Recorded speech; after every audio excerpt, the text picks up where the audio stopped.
O ngalo nai e ane a whi o tangaloa. Na ake kolonia he ta au, kau ve eloa.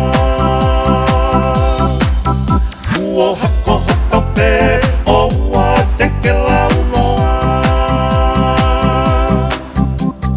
Maki na te mei nai katoa, te ria e kahi. Mate makatonga, ke te e whangalaka ki, o tau whaahi. Mate makatonga, alala makapu tamo aki he sipinga. Au e longa tonga ni, o la la la nina.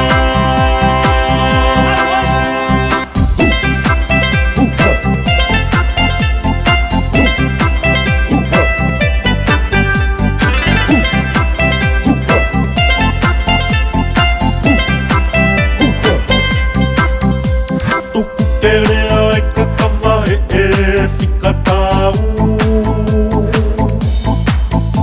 Moe lao oku e